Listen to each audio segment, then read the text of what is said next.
If I wake up and everybody in my family is alive, I'm so fucking fired up. I don't watch shit. I don't listen to shit. I'm so grateful. Oh yeah, perspective, patience, puis positivisme. C'est exactement ce qui a inspiré, puis ce qui inspire encore mon aventure dans la Vivi et la Ecomi Family. Donc, c'est avec le cœur, puis de la passion que je vous embarque avec moi pour le Homie Frog Show.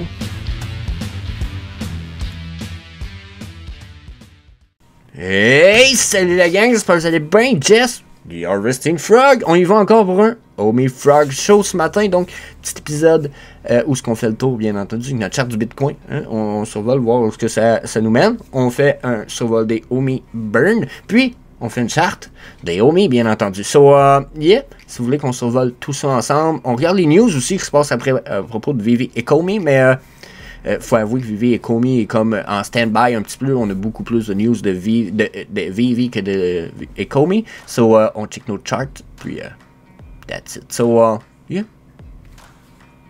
Peace. Disclaimer time, aucun conseil personnel, financier ou d'investissement n'est prodigué dans cette vidéo. Vous devez absolument faire vos propres recherches et vous devez consulter un expert financier pour vos investissements.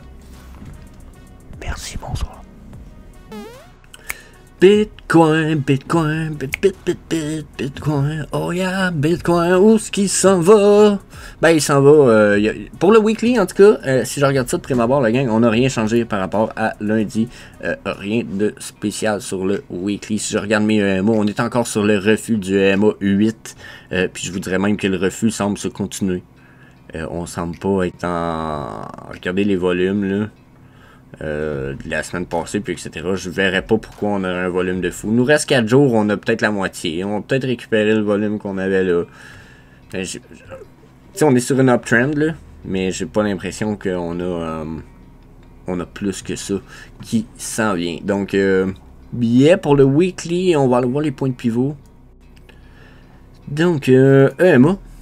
Point de pivot, si je regarde les points de pivot, ben justement on a crashé notre point de pivot central, puis là ben nos EMA nous empêchent, semble-t-il, de vouloir remonter plus haut. Donc si on remonte pas plus haut, mon avis c'est qu'on descend plus bas, puis plus bas c'est probablement proche de ma Golden Pocket Zone, justement le 14 000, puis on pourrait se rendre jusqu'à 9 000, je le crois pas 9 000 pour vrai, là, genre il y avait quelqu'un qui en avait parlé il y a comme 6 mois, puis j'ai même ri de sa gueule, je dis 6 mois, là, mais il y a quelqu'un qui parlait de 9000, on était comme ici. J'étais comme, ok, là, attends, là. Attends un peu, là. Ça peut arriver, mais on va se rendre à 17-15 000 avant de parler de 9000, là. Puis justement, regardez, on a pogné pas mal de plafonds, là, depuis là, tu sais. Fait que, moi, je peux dire Bitcoin 1 million, puis je vais avoir raison, là. Tu sais, genre, un jour, il risque de pogner 1 million, mais je vais attendre combien de temps? Je peux dire Bitcoin 75 000, mais oui, c'est facile, là. C'est facile. Il va monter à 75 000 un jour, là. Genre, c'est impossible qu'il se rende pas. Fait que, il y a plein d'affaires de même que je vous dis. Pour vrai, étirez pas la sauce trop longtemps, là, c'est ridicule. Donc, ici, ce que j'en vois, puis ce que j'en lis, c'est qu'on est sur la descente, puis regardez, notre 14 000 serait à notre 80% de notre all-time high de la bull run. Donc, mon avis, c'est que c'est pas mal là qu'on s'en va très bientôt. Donc, tout ça, c'est le weekly, mais si on va voir sur le daily, on va voir si peut-être je me fais donner tort un petit peu. Donc, sur le weekly, le daily, c'est-à-dire le daily ici. Bon, ce que j'en vois, c'est qu'on est en train de crash, déjà. Ça paraît évident. Regardez les EMA puis le stochastique RSI. Mes deux courts time frames, ils n'ont même pas voulu se rendre en haut. Ça me dit comme, oh, ok. Oh, ça me dit que je vois pas ça souvent. Puis que ça peut amener deux comportements contraires, mais un peut-être plus, beaucoup plus bearish peut-être que l'autre. Dans la mesure où ce que... Oh, puis là, ben, quand je regarde les EMA en corrélation avec tout ça, j'ai comme une crainte. Ok. Ce que je vois ici, c'est une descente vraiment comme majeure après un refus de monter plus haut que le niveau 85. Donc ça, ce que ça me dit, c'est que là, on risque d'avoir une descente quand même substantielle. Puis là, ben, là, on est sur le daily. Donc ça veut dire qu'on ça se peut qu'on ait quoi, 1 à 2 journées downtrend qui s'en vient. Mais là, on est... Si on s'en bat dans le trend comme ça, puis qu'on liche le bottom, un peu comme on a fait ici, Hop, là, vous le voyez mal. Ici. Regardez ici ce qu'on a fait dans le fond. Je sais pas si... Ça revient quasiment à la même affaire. Regardez la vague. Excusez. Ici. Alors, regardez ce qu'elle vient faire ici. Hop. Puis là, on recrash. Puis regardez ici ce qu'on a fait. Ben, ces lignes blanches-là, ici, semblent tout à fait corrélées avec la consolidation, puis la chute, puis la flatline sur le bottom, que la même chose ici. Genre, consolidation, chute, je sais pas si vous comprenez, genre, puis la chute qu'on a eu là, la chute qu'on a eu là, ici, ce serait pas impossible. Puis on aurait peut-être même pas le temps de se rendre, de faire remonter le stochastique RSI long time frame vers le haut. Donc si ce que je vois me donne raison, on s'en irait sur une drop. Puis j'ai même envie de vous dire que j'ai encore plus peur d'avoir raison pour la simple et bonne raison que si je fais ça ici. Bon, on a une triangulation claire, nette et précise ici entre le EMA vert puis mes plus court EMA. Ok, ça n'aurait pas dû être en vert, c'est affreux. Je vais essayer d'y aller avec. Bon, je vais prendre un triangle pour ouvrir en plus. Checkez bien. Il va être vert pareil, soit je le change de couleur après. Mais personnellement, je vois une espèce de triangulation entre toutes mes EMA. Puis qu'est-ce qui arrive, c'est que mes chandelles sont là-dedans. Donc là, j'ai une compression de mon prix. Quand on a une compression du prix comme ça, il se passe deux choses généralement. Soit on pète d'un bord, soit on pète de l'autre. Là, on a l'air de s'en aller pour un flash de ce bord-là au minimum. Donc, ce que je vois là me fait peur un peu dans la mesure où ce que je pense qu'on pourrait, ça pourrait être là. Soit un bon crash, là, un bon crash du même genre que celui-là, puis celui dont j'attends, puis que je vous parle depuis un moment, là, genre comme ça, ou même comme ça, ou peut-être juste ça, là, ok? Mais un crash, c'est ce que j'ai l'impression de voir qui pourrait clairement s'afficher ici.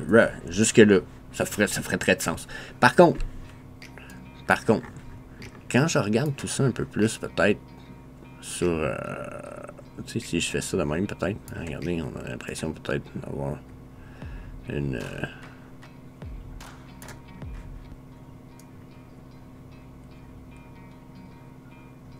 Peut-être une meilleure triangulation si je la retravaille un petit peu, hein.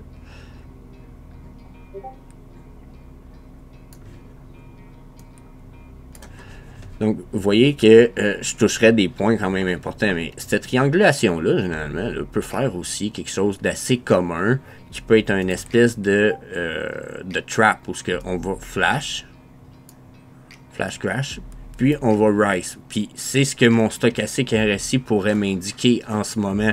Je vous en parle depuis longtemps, ma long time frame, elle s'est pas rendue très haute, elle a monté à 94. Elle a l'habitude d'aller monter plus haute un petit peu, au moins genre dans le 98 avant de faire un crash. Puis là, ben, elle crash pas, là. Flatline de même. Flatline de même, moi, ça me dit, éventuellement, elle va tink, puis pouf après. Si elle fait ce que je prédis depuis un petit bout, ici, je m'attendais à ce qu'on s'en aille en haut, puis que là, on l'aille notre crash. Là, on n'a pas monté jusqu'en haut. Donc, ce que je m'attends... Là, je vais changer la couleur pour pas qu'on se fuck trop. Là. On va suivre la ligne blanche. Ce que je m'attends, c'est qu'elle fasse ça ici. Puis qu'elle fasse ça de même. Regardez. Ça. Ça. Puis la ligne bleue va suivre ici, va faire la même affaire. Mais qu'on se rende en haut ici, la ligne verte que j'ai là. On va reprendre le vert. La ligne verte que j'ai là va monter en haut. Puis là, on va avoir notre crash avec toutes nos lignes. OK? À la mesure où là, on va s'en aller vraiment en bas. Mais qu'on s'en aille en bas, là, d'après moi, notre crash à 14 000 s'en vient là, ici. Fait que j'ai un gros feeling qu'on va avoir un hop, comme ça, puis qu'on va pogner un paquet de monde là-dedans, dans ces espèces de deux traps là. Puis qu'une fois que ça c'est fait, on descend à 14 000, on touche notre bottom, boum, on s'en retourne consolidation pour 6 mois, 1 an, avant de repartir probablement pour une bull run 2024-2025. Moi, je vous le dis, l'année prochaine, là, je risque d'avoir continué les vidéos, si vous n'allez pas vous débarrasser de moi de même. D'après moi, là, on va avoir une année de consolidation. On va continuer à acheter quand même bas. Puis éventuellement, vous allez être comme, oh my god, 2024 arrive. Préparez-vous, on va parler de stratégie, cash out, etc. Puis là, ben, on va se minter en tant que millionnaire. On va se payer des vacances en gang. On va se louer une moitié d'hôtel en gang. Ça va être écœurant. Vous allez voir, ça risque d'être le fun. Mais d'ici là, ceux qui hold, puis qui sont les vrais warriors, on va les voir parce que l'aventure risque d'être quand même assez périlleuse puis d'être de quoi. Donc, hold on, c'est ce que j'en prédis pour l'instant. Puis, je n'ai même pas besoin, je pense, d'aller faire le tour du 4 heures. On va regarder les EMA juste pour confirmer. Bon, on les a pas pour les confirmer, mais pour peut-être mettre en corrélation avec le point de pivot qu'on va réouvrir. On va enlever le triangle. Donc, on va effacer ça, petite ligne, on reprend le curseur. Donc, si je rouvre les points de pivot. Donc, si je regarde le point de pivot, là, on a percé le point de pivot central. Regardez, oh my god, on va vraiment faire ce que je pense qu'on va faire. C'est ce que je venais de vous annoncer, là. J'ai le feeling que c'est de ça qui s'en vient. Pourquoi? Parce que le point de pivot me l'annonce. Puis même que je vous dirais qu'il tu sais, ça, c'est le défaut des chartes. Hein? J'ai jamais raison. J'ai jamais tort. Parce que, tu sais, jusqu'à un certain point, c'est la charte qui lit. Mais, j'aime mieux dire, en fait, ce que je viens de dire est presque trop fautif à mes yeux. J'ai toujours tort, puis j'ai jamais raison. OK? Oubliez pas ça. Sauf que présentement, le crash que je le vois probablement être refusé au point de pivot ici. Pour aller monter puis aller faire un tour ici. Avant de crash. Donc ce que je venais de vous annoncer là. Si ça fit en plus avec les points de pivot directement. Ce que je vous ai annoncé là. Crash. Mais je pense que le crash c'est trop bas. Je pense qu'on va crasher juste à 22 000. Après 22 000, on remonte à probablement à l'entour de 26 000 pour retourner à notre 14 000. Donc, checkez bien ça aller. Je pense que c'est ça qui s'en vient. Plus que la drop dont je parlais de prime abord. Mais on va voir tout ça dans... on va voir vendredi où ce que je m'enligne et tout ça, voir si je suis toujours dans le bon ou pas. Je vais essayer de vous laisser les barbeaux ici, comme ça on va pouvoir voir si je m'étais vraiment planté de loin ou de proche. So, yeah, on va aller voir les homie burn, puis la charte du homie la gang, so, switch. Burn baby, let's go burn some homie. Oh yeah, donc let's go, burner les homies, on a quoi, 68,7 milliards de homie burn, ça continue à monter à fond. Curtis Cooper avec son game de Incinerator qui en a brûlé comme 47 000. Right the même, away. Super good. On n'arrête pas de burn du homie. La réserve rendue à 206 milliards. Ça descend à fond le caisson. Je vous l'ai dit, on va descendre ça. Je viens d'en parler. Il nous reste quoi? Un an avant le prochain bull run officiel du crypto. Donc, peut-être que ça va être plus long avant qu'on ait une. Peut-être plus court. Mais d'ici là, le guess le plus safe qu'on peut prendre selon l'histoire, c'est on a jusqu'à 2024, 2025. Si on attend jusque-là, oh my god, la réserve risque d'être burn à moitié, man. Oh yeah, it's a good news. I like that. So, let's go. Vous pouvez burn Zomi de plein de façons. Les Fishies, le Curtis Cooper Incinerator, le Frog Shop avec les merch. Dans ce style-là. You know, super merch. VV Collector. Premium Edition. So, yeah, allez voir ça, le lien dans la description. Puis, homie, charte du homie, right away, checkez bien ça. Bang, let's go. So, homie, on va aller voir le weekly. Vous le savez, je commence par le weekly. Donc, le weekly, on est en train de défoncer le EMA 8. Le 8. Pourquoi je dis ça comme ça, le 8? Genre, parce que c'est tellement pas le EMA le plus puissant des EMA. C'est même genre, on a refusé le 13. Donc là,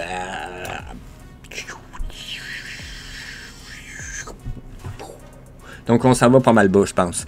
Mon feeling, c'est qu'on a des chances de dropper quand même pas pire. Je peux me tromper, ben, je pourrais clairement me tromper. La raison pourquoi je dis ça, c'est sur le weekly ici, on est quand même sur le long time frame, sur la uptrend. Donc cette downtrend là pourrait être très très peu puissante. Je pourrais très fortement me tromper. Personnellement, il nous reste 4 jours. On a comme quoi au moins quasiment le 1 tiers. On a 30% du volume de la semaine passée. Puis il nous reste 60%. Minimum. Donc, je pense que le volume va être pas mal plus majeur que ce qu'on a eu la semaine passée, quand je regarde mes chandelles de volume ici. Le feeling est downtrend. Le feeling est downtrend. Le prochain niveau était là. J'ai-tu mis un Fibonacci Retracement? Ouais, checkez ça. Je sais pas comment je l'ai mis. Ah, je l'ai mis sur le... Non, je l'ai mis sur le weekly. Ouais, regardez. Regardez, j'ai mis un retracement à partir de ce drop-là. J'ai pas été à l'extrême, genre pris la drop d'en haut, mais parce que je pourrais vous montrer ce que ça donne là, après. Mais donc, ce que ça me donne, c'est que si on a droppé de là, parce que là, on a eu un flat, là, on va dire, une consolidation d'une chandelle minimum. Fait que si on drop de là, puis qu'on a droppé jusque-là, puis qu'on vient mettre notre top à ce niveau-ci, notre Fibonacci Retracement, il nous dit que la Golden Pocket Zone est ici. Donc, ça ici, là, s'il faut qu'on descende plus bas que ça, on perd un 0. Donc, sur mon feeling, ça pourrait être un peu style bonne nouvelle pour le burn, mais mauvaise nouvelle pour ceux qui n'ont pas eu le temps de DCA. Puis si je l'étire, lui, si je vais vraiment à l'extrême, lui, regardez, là, la prochaine zone est à côté ici à 0,236. Donc, mon feeling, c'est qu'il y a des bonnes chances qu'on se rende probablement là-dedans, ce qui nous ramènerait à l'entour de 0,5. D'où la raison de mon rectangle, aussi du fait que c'est la zone que la plupart du monde s'attendent pour l'instant, qui est les prochains niveaux extrêmes, c'est ça. Si je me trompe pas, je pourrais aussi y appliquer, et voilà, la zone Golden Pocket du point de pivot, juste ici. Donc, si j'enlève le... pas si je l'enlève, mais si je replace le Fibonacci. Je vais replacer Fibonacci Retracement. Ici de salopion. Donc si je viens placer lui ici, là, puis que je mets en corrélation mes Golden Pocket Zone, j'ai ici pour le Fibonacci Retracement, qui est ici. Donc 0,5 jusqu'à 0,618 ici. Donc on parle quand même de 0,0... Ici on parle de 0,11. Ici, on parle de perdre un 0, s'en aller à 0,8. Donc, ici, on aurait une zone entre les deux, entre le point de pivot à 3,82, on va voir ici, puis mon 0,5 de mon Fibonacci Retracement. Donc, j'aurais probablement un niveau ici où ce que je vais avoir une bonne résistance à aller traverser. Puis ça va être la même chose probablement ici entre le 0,618, puis je vais effacer le triangle pour 2 secondes, entre le 0,618, 0,65, puis 0,5 ici. Donc, entre ça ici, je risque d'avoir de très bonnes zones. Je suis prêt justement à y mettre des rectangles où ce que on va se retrouver avec des zones importantes entre deux indicateurs différents. Ben, différents. 2 retracements de Fibonacci, mais un automatique puis un manuel. Donc, vous voyez qu'on se retrouverait avec des zones ici et là qui, selon moi, sont quand même importantes puis qui fit probablement avec la prochaine d'ensuite qui est ma Golden Pocket Zone du point de pivot. Donc, si j'y enlève le Fibonacci Retracement, que j'y enlève les 2 derniers rectangles qu'on vient de mettre, comme je vous disais, notre point de pivot ici nous amène une Golden Pocket Zone dans cette zone-là. J'ai l'impression qu'on va se rendre dans ces zones-là bien avant, ok? Mais il faut rester quand même à l'affût que ça ici reste tout à fait possible. Puis même que notre Fibonacci Retracement nous en parle parce que les zones de 0,786 sont pas inatteignables et pas du tout. Donc sur le weekly, je serais downtrend. On est en bear market. D'habitude, les downtrends, ils sont violents, mais il faut avouer que la long time frame est downtrend aussi. Ici, on était sur le flat line. On a eu une bonne downtrend ici dans nos chandelles aussi. Donc là, ça va être à vérifier qu'est-ce qui se passe vraiment avec nos chandelles pour la suite. Comme je vous dis, j'ai un feeling downtrend. Ça, c'est presque trop certain pour moi. À mes yeux, ça me paraît trop évident. Mais faut avouer que je pourrais me tromper. Si on va aller voir ça sur le daily, justement, on pourrait être comme retour uptrend, puis je suis en train de me tromper, puis on va exploser le prix, on est reparti. Donc le daily nous dit... oh ouais, mais pas trop fort la uptrend. Ok, donc le daily, ça je regarde la long time frame stochastique, on est aussi sur la downtrend, puis la downtrend n'est pas finie, ce qui veut dire que probablement qu'on n'a pas encore une semaine à downtrend. avec le Omi ici. Puis on est quand même parti de 0,195, puis on est rendu à 0,16. D'après moi, on a des chances de repartir quand même bas. Le long time frame semble nous l'indiquer. On a eu un petit retour uptrend, mais déjà on a l'air de perdre de la puissance sur la uptrend ici. Regardez, là. Ma ligne blanche, ça casse déjà. Donc peut-être je suis déjà prêt à redescendre. Puis là, ben, si je redescends, une autre vague comme ça, ou une vague comme ça, on parle de... C'est des bonnes petites vagues, là. OK? Juste dire ça de même, là. 11%. 11% nous ramène à 0,14. Puis là, ben, tu sais, faut pas qu'on en fasse deux de même, parce que 0,14, on repart, on s'en va à 0,12. Puis là, bon, si on s'en va à 0,12, on n'est pas loin de notre 0,11, c'est un méchant temps. Donc, checker ça. C'est vraiment à vérifier, voir ce qui va se passer. Le daily stochastic RSI me dit possible downtrend. En tout cas, d'après ce que j'en vois, là, de prime abord, ce serait possible qu'on soit ici la downtrend. Si je regarde les EMA à cette heure, c'est pas très mieux, hein? Oh, c'est pas tant mieux, d'après ce que je peux voir. OK. Donc, de loin, c'était pas mieux, mais de proche, c'est encore pire. OK. Donc là, on va effacer les chandelles pour vous montrer ce que j'y lis déjà juste avec les EMA. OK? Le EMA en vert ici, ligne de 55, ligne super importante. Ensuite, on a 8, 13, 21. Là, vous voyez un peu à quel point ils sont désordonnés. D'habitude, c'est 8, 13, 21. Ou 8, 13, 21. Tu sais, ils vont être une par-dessus l'autre. Là, ils sont tous en train de croiser, puis la raison est assez simple, c'est que justement, ils étaient toutes les trois, on va se fier à ces trois-là ici.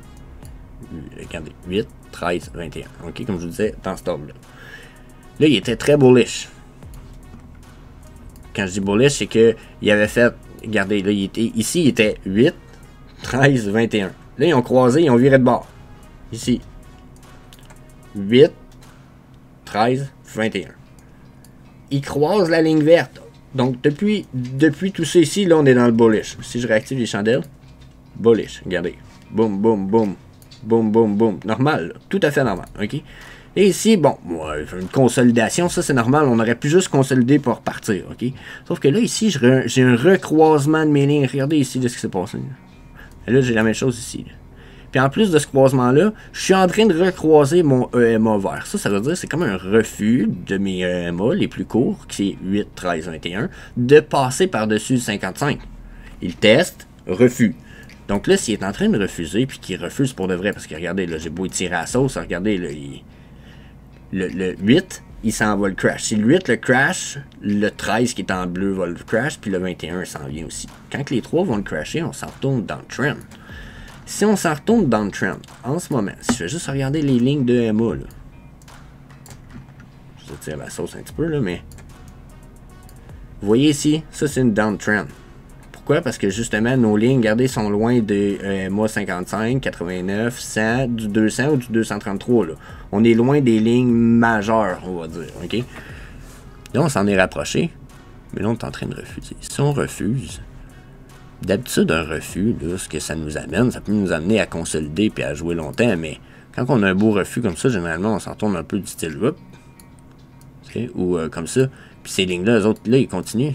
Donc nous, si on s'en retourne dans le trend, là, attendez-vous à ce que nos prix descendent. Si nos prix descendent, regardez si je rajoute les chandelles, ça peut nous ramener à notre all-time low, ici, 0,10. Ce qui est un bon prix pour le burn, là. Don't get me wrong, je serais fou raide, mais faites attention, parce que si vous avez acheté là en vous disant « Oh yeah, c'est le bottom, on est reparti bull run », vous êtes peut-être en train de vous faire... on va le dire en bon français québécois, vous êtes en train de faire fourrer. So, checkez ça là-dessus, c'est ce que j'envoie EMA présentement. J'ai l'impression de voir un espèce de crash super évident, super clair, net et précis. Là, ici, on a un refus. J'ai un rebond ici, mais j'espère qu'on va l'avoir de façon puissante, parce que sinon, ici, j'ai l'impression qu'on va s'en aller dans le trend. Il me reste 12 heures, puis je suis sur un volume rouge qui est la moitié du volume de la chandelle d'hier. Donc, je pourrais me ramasser avec le même volume, mais en downtrend, pourrait être un début de vague downtrend comme sur mon volume. Donc, ouais, puis les volumes sont bas en ce moment. Donc, préparez-vous, d'après moi.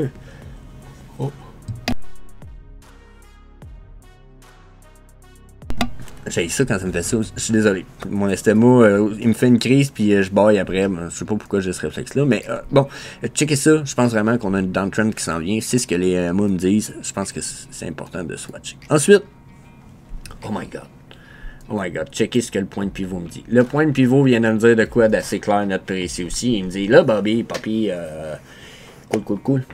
Et il dit, écoute-moi bien. Ils dit, on le crash ton point de pivot central, ok? On a monté quasiment jusqu'à Golden Pocket Zone non-dessus. Mais là, ils dit, on le crash. Ils ont essayé de refuser le crash, mais il dit, finalement, on crash pas vrai. Ils dit, on te fait des all-time low. Ici. Mais pas des all-time low, mais des lower low. Là, il dit, ici, ils sont en train de te refuser ton pivot central en plus, fait que la prochaine zone est là-dedans. Puis là, ben, si on parle de 0,12 ou 0,13 ou au minimum probablement 0,15, 0,14 qui sont regardez, les autres rectangles mais ils étaient là. Donc c'est ce que le point de pivot me dit. Il me dit là, t'as le potentiel de redescendre pas mal. Donc le daily du Omi me dit downtrend aussi la gang, vérifiez ça. Omi s'en va en downtrend. Si le Bitcoin crash, ça va être encore pire. Puis on va bien encore plus de Omi. Puis ça, ben, ça va être encore plus exciting. So, yeah, that's it. Charte du Omi, je vous laisse là-dessus. J'ai un enregistrement d'interview à aller faire avec un invité de la VV Family. Puis, je vais vous poster ça sûrement cette semaine. Puis, ensuite, j'ai un peu d'éducation à aller faire. Je vais avoir accès à de quoi d'assez VIP pour ceux justement qui font de la crypto ici. Donc, je vais essayer de vous amener, je m'en vais m'éduquer puis vous ramener cette éducation-là de façon gratuite pour vous sur la chaîne ici. Donc, that's it. Stay tuned. Si jamais c'est pas déjà fait, je vous invite bien entendu à faire le smash sur le subscribe button, sur la clochette, les notification bells, comme ça, vous manquerez aucun des vidéos que je vous poste sur la chaîne ici, ou même les vidéos que je fais avec ma partner content creator in crime, qui est Fanny Carbonel sur la chaîne du podcast Web 3.0. So, yep, that's it. Peace.